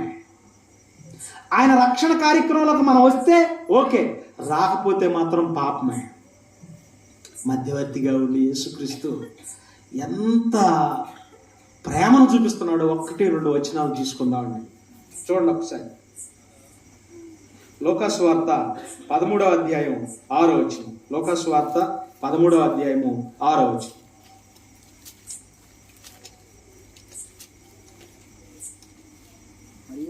మరియు ఆయన వారితో ఈ ఉపమానం చెప్పాను. ఒక మనుషునికి ద్రాక్ష తోటలో అంజూరపు చెట్టు ఒకటి నాటబడి ఉండెను. అతడు దాని పండ్లు వెదక వచ్చినప్పుడు ఏమీ దొరకలేదు గనుక అతడు, ఇదిగో 3 ఏండ్ల నుండి నేను ఈ అంజూరపు చెట్టున పండ్లు వెదక వచ్చుచున్నాను, కానీ ఏమీ దొరకలేదు. దీనిని నరికివేయము, దీని వలన ఈ భూమి ఏల వ్యర్థమైపోవాలనని ద్రాక్ష తోట మాలితో చెప్పాను. వచ్చాడు, ద్రాక్ష తోట మధ్యలో ఒక అంజూరపు చెట్టు వేసుకున్నాడు. 3 సంవత్సరాల నుంచి వస్తున్నాడంటండి. 3 సంవత్సరాల నుంచి వస్తున్నాడంట. పండ్లు కాసే కాలంలోనే వస్తున్నాడు, చెట్టు చూస్తున్నాడు, కాయలు లేవు, ఫలాలు లేవు. ఆశతో వస్తున్నాడు. ఆశతో నేను నాటిన చెట్లు యొక్క ఫలాలను తీసుకుందామని ఆశతో వస్తున్నాడు. వెనుదిరిగి వెళ్ళిపోయాడు. మళ్ళా సంవత్సరం ఆగాడు, అంటే 365 రోజులు ఆగాడు. మళ్ళా వచ్చి చూశాడు, ఏమీ లేవు. ఆశతో వచ్చాడు, వెనుదిరిగి వెళ్ళిపోయాడు. మరలా 3వ సంవత్సరం వచ్చాడు, ఆశతో వచ్చాడు. అంటే ఎంత నిరీక్షణ ఉందో చూడండి. ఒక్కొక్క సంవత్సరానికి 365 రోజుల తర్వాత వస్తున్నాడు. ఆశతో వస్తున్నాడు, చూస్తాడు, వెళ్ళిపోతున్నాడు. తర్వాత ఒకసారి వచ్చాడు, తోటమాలిని పిలిచి, ఏంటి సహనానికైనా ఒక హద్దు ఉంటుంది, అసలు నేను ఎంతకాలం చూడాలి ఈ చెట్టుని? ప్రతి సంవత్సరం వస్తున్నాను, ఆశతో వస్తున్నాను, వెనుదిరిగి వెళ్ళిపోతున్నాను, ఫలాలు లేవు, దీన్ని నరికేసే అంటున్నాడు. ఎన్నో ఆశలతో ఒక మొక్క పెట్టుకొని ఆ మొక్క నుంచి ఫలితం రాకపోయేసరికి నరకాలని నిర్ణయం తీసుకున్నాడు. అప్పుడు ద్రాక్ష తోటమాలి వచ్చాడు. అయ్యా, దాని చుట్టూ త్రవ్వి ఇంతకాలం ఆగేవు కదా, నేను దీనికి కాపలాదారుడిగా ఉంటున్నాను, దీని సంరక్షణ నేను చేస్తున్నాను. నీకే కాదు, నాకు కూడా ఉంది ఆలోచన. యజమానిగా నీకే కాదు ఫలాలను తినాలనే ఆలోచన, నాకు కూడా ఉందయ్యా ఆలోచన. ఏమో చూస్తానయ్యా, నా ఎదురు చూపులు నీ ఎదురు చూపులు, నాకంటే ఎక్కువ నీకే ఎదురు చూపు ఉంటుంది అని భూమిని బాగా తవ్వుతానయ్యా, ఏరు వేస్తానయ్యా. ఈ సంవత్సరము ఉండనిమ్ము, అది ఫలించిన సరే, లేని ఎడల నరికేసేయి, లేకపోతే నరికేసేయి. మధ్యవర్తి అంటే చెట్టుకి, అంజూరపు చెట్టుకి, తోట యజమానికి మధ్యవర్తి ఎవరో తెలుసా? ద్రాక్ష తోటమాలి మధ్యవర్తి. మధ్యవర్తి ఏం చేశాడు? ప్రాణాన్ని కాపాడాడు, మొక్కకు బ్రతుకునిచ్చాడు. లేకపోతే నరికేయచ్చు, ఆ క్షణంలో నరికేయచ్చు. మరి మనల్ని కాపాడింది ఎవరో తెలుసా? మనం ఫలించకపోయినా ఏమోనయ్యా ఉండనివయ్యా ఫలిస్తారు, ఉండనివయ్యా ఫలిస్తారు, ఉండనివయ్యా ఫలిస్తారు అని మనకు ఫలాలు వచ్చేంత వరకు సంరక్షణ కాస్తున్నటువంటి ఒక మధ్యవర్తి యేసుక్రీస్తులా మీకు కనిపించాలి. ప్రియమైన దేవుని పిల్ల, మధ్యవర్తి ఏం చేస్తున్నాడు? మన మీద ఉన్న పాప రుణాన్ని తీసివేస్తున్నాడు. మనలో నశించిన ప్రేమని, దయని మళ్ళా చిగుర్చేటట్టు చేస్తున్నాడు. మధ్యవర్తి ఏం చేస్తున్నాడు? మనం ఫలాలు కాసేంత వరకు పరలోకపు తండ్రిని కూడా సముదాయిస్తున్నాడు. ఆగయ్యా ఆగయ్యా. యేసుక్రీస్తు లేకపోతే ఏమైపోయేవాడు అండి మనం? యేసుక్రీస్తు లేకపోతే ఏమయ్యేవాడు? లోకాసువార్త 23వ అధ్యాయం చూడండి. లోకాసువార్త 23వ అధ్యాయము 39వ వచనం. వేలాడవేయబడిన ఆ నేరస్తుల్లో ఒకడు ఆయనను దూషించుచు, నీవు క్రీస్తువు కదా, నిన్ను నీవు రక్షించుకొనుము, మమ్మును కూడా రక్షించుమని చెప్పాను. వేలాడవేయబడిన ఆ నేరస్తుల్లో ఒకడు ఆయనను దూషించుచు, నీవు క్రీస్తువు కదా, నిన్ను నీవు రక్షించుకొనుచుము, మమ్మును కూడా రక్షించమని చెప్పాను. చూడండి వాళ్ళు ఎంత కఠినలో చూడండి. అంత బాధలో ఉండి శీలలు వాళ్ళ శరీరాన్ని లాగేస్తున్నా, వేలాడుతున్నా కూడా, శీలల మధ్య చర్మం చీకిపోయి వేలాడుతున్నా కూడా తిట్టాలనే మనసు వచ్చిందంట. చూడండి, దూషించారటండి యేసు ప్రభుని. మరి అంత బాధలో ఉండి కూడా తిడతారా? పోనీ ఆయన ఏమన్నా ప్రశాంతంగా ఉన్నాడు? యేసుక్రీస్తు ఆయన కూడా వేలాడుతున్నాడు కదా, ఆ పక్కనోడు వాళ్ళు కూడా వేలాడుతున్నారు కదా. చూసారా? అంత బాధలో ఉండి కూడా దూషిస్తున్నారంటే వాళ్ళ మైండ్ ఎలాంటిదో మీరు ఆలోచించండి ఒకసారి. మనిషి అలాగే ఉంటాడండి. మనిషి ఎప్పటికీ ఆలోచించడం మారడు. ఇలాంటి మారనోళ్ళ కోసం ఎన్నిసార్లు వాక్యమో, ఎన్ని మీటింగులు పెట్టాలో, ఎంత కష్టపడాలో ఈ ప్రపంచంలో మారని మనిషి కోసం. మొక్కైనా కాస్త ఎరువేస్తే పండిద్దండి, కానీ మనిషి మాత్రం ఎప్పుడు పండే స్థితి లేదండి. మనిషి మారడండి. అంత బాధలో ఉండి కూడా యేసు ప్రభువుని దూషిస్తున్నాడట. ఓ నాయనో, నిన్నేదో అనుకున్నావు, నిన్ను నువ్వు రక్షించుకొని మమ్మల్ని కూడా కాపాడయ్యా బాబు అని అంత బాధలో ఉండి కూడా తిడుతున్నారంటే వాళ్ళు చూడండి ఎలాంటి వాళ్ళు. రెండో ఆయన అయితే రెండవ వాడు వాడిని గద్దించాడు. నీవు అదే శిక్షా విధిలో ఉన్నావు గనుక దేవునికి భయపడవా? మనకైతే ఇది న్యాయమే. అంత కష్టంలో కూడా దేవుని సబ్జెక్ట్ చెప్పాడండి. దేవుని సబ్జెక్ట్. ఓరే నాయన, ప్రాణాలు పోయేటప్పుడు దేవుని సబ్జెక్ట్ ఏంటండి అక్కడ?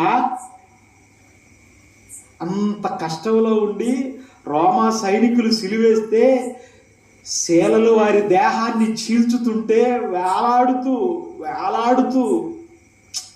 చిన్న విషయం కదండి, వేలాడుతూ రెండవ వాడిని గద్దించాడట. ఏంటో నువ్వు మాట్లాడేది? ఇంక ఇప్పుడు కూడా దేవునికి భయపడితే ఎప్పుడు నువ్వు భయపడేది? మరి మన పరిస్థితి ఏంటి? ప్రశాంతంగా కుర్చీల మీద కూర్చున్నారు. ఆలోచించండి. మీరు సిలువు మీద లేరు కదా. మీరు సిలువు మీద ఉంటే అయ్యో పాపం సిలువు మీద ఉన్నారులే, ఆలోచించలేరేమో అనుకున్నాం. ప్రశాంతంగా కుర్చీల మీద కూర్చున్నారు, ఆలోచించవచ్చుగా. దేవునికి భయపడవా అని రెండో వాడిని గద్దించి ఏమంటాడు చూడండి, మనకైతే ఇది న్యాయమే. మనకైతే ఇది న్యాయమే, మనము చేసిన వాటి మనకైతే ఇది న్యాయమే, ఇది న్యాయం. మనల్ని చీరలు చీల్చుతుంటే ఇది న్యాయం. మనం ఏం చేసామో తెలుసా? మనం బందిపోడు దొంగలం. మన భేదాలు లేకుండా ఇంట్లో చొరబడి తల్లిని కూతుర్ని అందరిని చంపేసి వాళ్ళ డబ్బులన్నీ తీసుకొని వచ్చాం. మనకు డబ్బు కావాలి. ఆ డబ్బు కోసం పసిబిడ్డని లేదు, తల్లిని లేదు, ఆడమనిషి అని లేదు, చంపేసాం. మనం కావాల్సింది తీసుకొని బయటకు వచ్చాం. అంత క్రూరులు రా మనం. మన వల్ల ఎంతమంది జీవితాలు పాడైపోయినాయో తెలుసా? మన వల్ల ఎంతమంది జీవితాలు పాడైపోయినాయో తెలుసా? ఎంతో మంది జీవితాలను పాడు చేసిన మనం ఇట్లా చచ్చిపోవటం బెటర్, ఇట్లా చచ్చిపోవటం బెటర్. ఇది మనకు న్యాయమే. చేసిన వాటికి మనం చేసిన వాటికి తగిన ఫలము పొందుచున్నాము గాని ఈయన ఏ తప్పిదము చేయలేదని చెప్పి ఆయనను చూచి, యేసు నీవు నీ రాజ్యములోనికి వచ్చినప్పుడు నన్ను జ్ఞాపకం చేసుకయ్యా. చూసారా, అంత కష్టంలో ఉండి ఇంకాసేపట్లో ప్రాణం పోయిద్ది, ఇంకాసేపట్లో ప్రాణం పోయిద్ది, ఇంకా కొన్ని క్షణాల్లో ప్రాణం పోయిద్ది, ఇంకా కొన్ని క్షణాల్లో ప్రాణం పోయేవాళ్ళు ఇప్పుడు ఈ మాట అనకపోతే ఏమైంది? యేసు నీ రాజ్యంలోకి వచ్చేటప్పుడు జ్ఞాపకం చేసుకోయ్యా అంటే చివరి క్షణాల్లో కూడా మారే అవకాశం ఉంది. మనిషి మారే అవకాశం ఉంది. శిలువ మీద ఉన్న మిమ్మల్ని మారమంటలేదు కదా, ప్రశాంతంగానే ఉన్నాం. జీవితకాలం ఉంది, వయసులో ఉన్నారు, ఆలోచించగలిగిన శక్తి ఉంది, కుటుంబాలన్నీ బాగానే జరుగుతున్నాయి. ఇట్లాంటి సమయంలో కూడా మీరు ఆలోచించకపోతే ఎలా? మధ్యవర్తి అప్పుడు ఏమన్నాడు తెలుసా? నేడు నీవు నాతో కూడా పరదైసులో ఉంటావయ్యా నువ్వు నేడు నీవు నాతో కూడా పరదైసులో ఉంటావు అంటే చివరి క్షణంలో తను పాపినని, ఈ పాపిని దేవునితో సమాధానపరచడానికి వచ్చిన యేసుక్రీస్తు మధ్యవర్తిని గమనించాడండి. అబ్బా, ఎంత మంచి ఛాన్స్ అండి అది. చివరి క్షణంలో కూడా మారాలన్న ఒక ఆలోచన. మధ్యవర్తి ప్రాణాన్ని కాపాడాడు. మధ్యవర్తి పరలోకమందున్న తండ్రితో సమాధానం కలిపాడు. అప్పటి వరకు శత్రువుగా ఉన్నాడు దేవుడికి. ఆ ఒక్క మాటతో క్రీస్తు యొక్క మధ్యవర్తిత్వాన్ని అర్థం చేసుకొని, అయ్యా నువ్వు ఏదో ఒకటి చెయ్యయ్యా, నేను ఆ తండ్రికి కుమారుడిగా మారతానయ్యా, ఏదో ఒకటి చెయ్యయ్యా. యేసు నీ రాజ్యంలోకి వచ్చేటప్పుడు నన్ను జ్ఞాపకం చేసుకోయ్యా. మధ్యవర్తిత్వం. ఇక తర్వాత వ్యభిచారం మందు పట్టబడిన స్త్రీ ఉందే, అందరూ చంపాలనుకుంటున్నారు. ఇప్పుడు ఈమె చావాలి, వాళ్ళు చంపాలి. ఈమె చావాలి, వాళ్ళు చంపాలి. ఇప్పుడు యేసుక్రీస్తు వారు మధ్యవర్తిగా ఉన్నాడు అక్కడ. నువ్వు చెప్పాయా పెద్ద మనిషి, నువ్వు చెప్పాయా? మోషే ధర్మశాస్త్రం ప్రకారం రాళ్ళు తీసుకొని కొట్టి చంపేద్దామా? అందరూ రాళ్ళు వేస్తారు.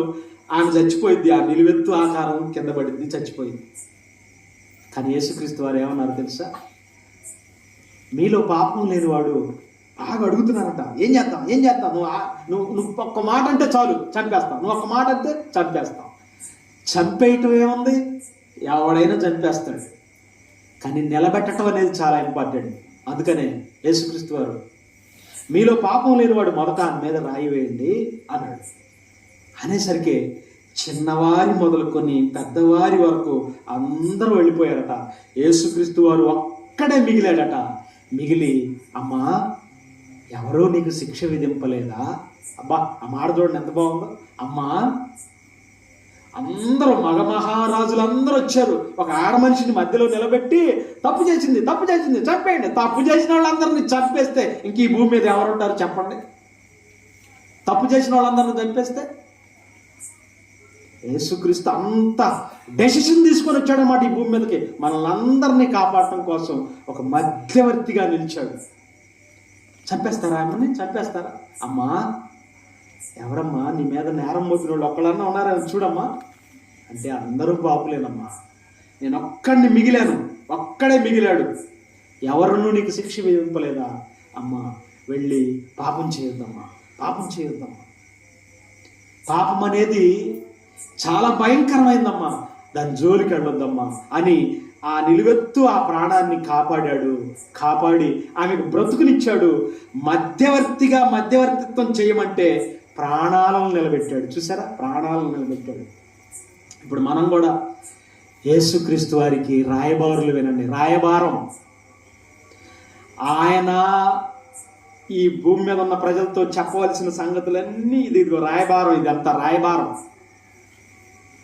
పరలోకపు తండ్రి ఈ మనుషులతో చెప్పమన్న రాయబారపు సంగతులు ఇవన్నమాట. ఇవన్నీ మనం బాగా అర్థం చేసుకొని, నాయన మనిషికి దేవునికి మధ్య వ్యత్యాసం ఏర్పడింది, శత్రుత్వం ఏర్పడింది.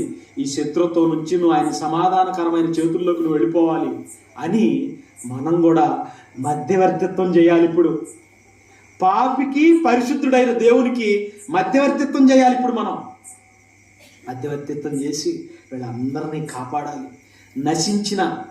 ప్రేమ నశించిన ఈ సమాజంలోకి వెళ్ళాలి. ప్రేమను చెప్పాలి. మధ్యవర్తిత్వం చేసి ప్రాణం ఇవ్వాలి. మనం కూడా సహోదరుల నిమిత్తం ప్రాణం పెట్ట బద్ధులమై ఉన్నాము.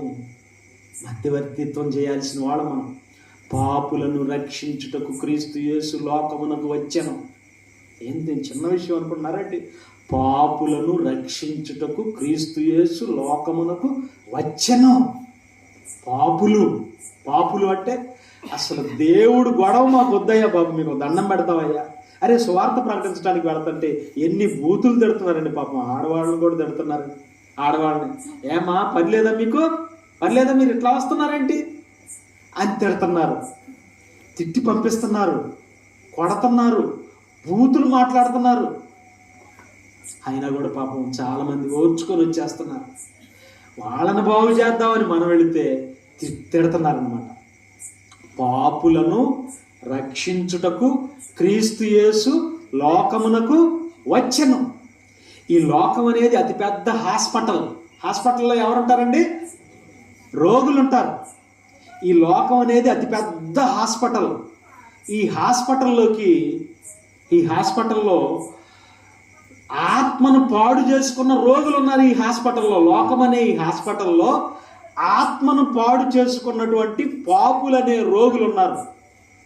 ఇప్పుడు ఈ రోగులను కాపాడటానికి క్రీస్తు యేసు అనే పరమ వైద్యుడు లోకం అనే ఈ హాస్పిటల్లోకి వచ్చి ట్రీట్మెంట్ ఇస్తున్నాడు అందరికీ. ట్రీట్మెంట్ ఏంటో తెలుసా? ఇదిగో ఈ వాక్యమే ట్రీట్మెంట్. 3 మేకులు పీక్కోలేనోడు ఎలా దేవుడు అయ్యాడని అంటున్నారు కదా.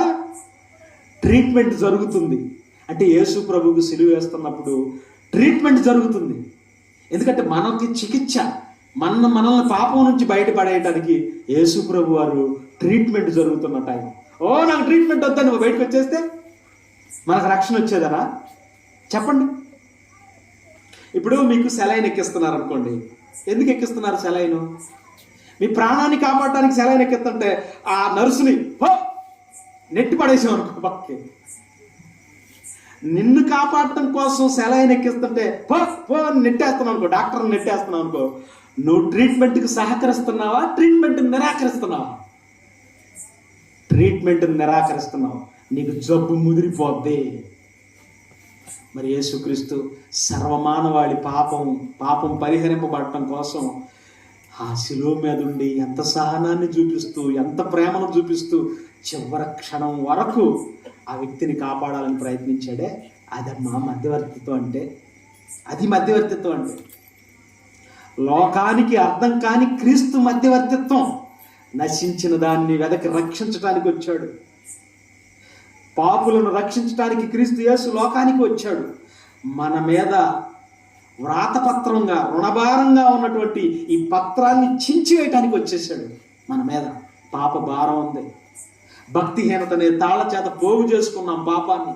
ఆ పోగైన పాపాన్ని అంతటినీ తీసివేయడానికి యేసుక్రీస్తు వచ్చాడు. ఇది ఎవరికి అర్థమవుతుంది? పాపంలో ఉన్న వ్యక్తికి పాపం యొక్క తీవ్రత తెలిసిద్ది. మనం ఏదో మంచి నీతిమంతులు అని అనుకుంటున్నాం కనుకనే మనకు యేసు ప్రభు చేసిన త్యాగం మనకు అర్థం కావట్లేదు. ఆ వ్యభిచారమందు పట్టబడిన స్త్రీకి అర్థమైంది, అమ్మో వీళ్ళంతా రాళ్ళేసి నన్ను చంపేవాళ్లే, ఇంత ఘోరమైన పాపం చేశానా అని ఆ విలువ గమనించింది. ఆ శిలువ మీద ఉన్నటువంటి దొంగ గమనించాడు, అయ్యో నా పరిస్థితి ఇదా అని. మనకెందుకు అర్థం కావట్లేదు?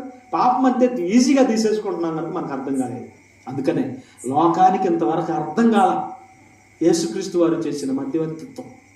పోనీ మనకు అర్థమైందా అంటే మనం కూడా అర్థం చేసుకోవడానికి ప్రయత్నించాలి. బాగా అర్థం చేసుకోండి. ఈ సమాచారాన్ని ప్రజల వద్దకు పంపే నువ్వు కూడా ఒక మీడియేటర్ కావాలి. మధ్యవర్తిత్వం అంటే మీడియేటర్ అని అర్థం. ఈ సమాధానకరమైన సువార్తను ప్రజలందరికీ ప్రకటించే ఒక మంచి మీడియేటర్ మనం కావాలని కోరుకుంటూ, నిజంగా మరి ఇక్కడ ఉన్నటువంటి సోదరులు చర్చి నిర్మాణం చేశారు. ఇక్కడ నిజంగా ఎంత కష్టపడతారండి వీళ్ళంతా. దేవుని పనిని నిలబెట్టుకుంటా వస్తున్నారు చాలా జాగ్రత్తగా. అందరూ పాపం ఏదో చిన్న చిన్న పని చేసుకునేవాళ్ళేనండి. నెల నెల ఈ కార్యక్రమాలు నిర్వహిస్తున్నారంటే నిజంగా వాళ్ళండి మధ్యవర్తులు. వాళ్ళు మధ్యవర్తులు. ఆలోచించండి, మంచి నిర్ణయం తీసుకోండి. యేసు ప్రభుని మీ ఆత్మల రక్షణ కోసం వినియోగించుకోండి. మనల్ని బందీకాణాల నుంచి బయటికి తీసుకొచ్చినటువంటి గొప్ప వ్యక్తిగా ఆయన్ని తలుచుకుంటారని తెలియజేస్తూ, మీ బిడ్డలందరినీ ఈ కార్యక్రమాన్ని చేసినటువంటి బిడ్డలందరినీ దీవించమని తండ్రిని మనస్ఫూర్తిగా కోరుకుంటూ ప్రార్థన చేస్తాను. ప్రేమ కలిగిన మా తండ్రి, మీకు వందనాలు నాయన.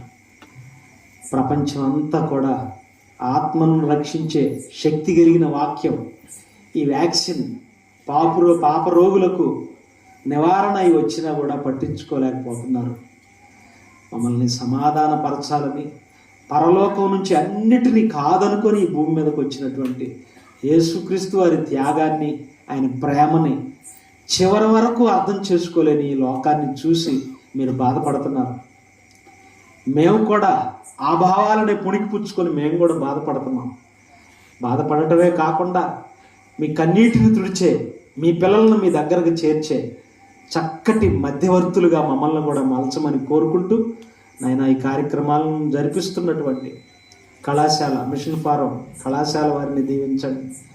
వాటికి అనుబంధంగా పనిచేస్తున్నటువంటి అభ్యుదయ నగర్, ఈ రీసెర్చ్ సెంటర్, ఈ క్రైస్ట్ చర్చిని మీరు దినదిన ప్రవర్ధమానంగా అనేకులను కాపాడే గొప్ప కేంద్రంగా మలచమని కోరుకుంటూ, ఈ కార్యక్రమానికి సహకరించినటువంటి స్త్రీలను, పురుషులను, బిడ్డలందరినీ కాపాడమని కోరుతూ, క్రీస్తు నామమున ఈ ప్రార్థన మీకు సమర్పిస్తున్నాను తండ్రి. ఆమేన్. ఆశీర్వాదం తీసుకుందాం. మన తండ్రి అయిన దేవుని ప్రేమ, కుమారుడైన యేసుక్రీస్తు వారి కృప, పరిశుద్ధాత్మ దేవుని అన్యోన్య సహవాసము చేరి వచ్చిన పరిశుద్ధ ప్రియులందరికీ క్రీస్తును మధ్యవర్తిగా స్వీకరించి లబ్ధి పొందాలని ఆలోచించే ప్రతి ఒక్కరికి సదా తోడయుండి నడిపించునుగాక. ఆమేన్. అందరికీ వందనాలు. థాంక్యూ.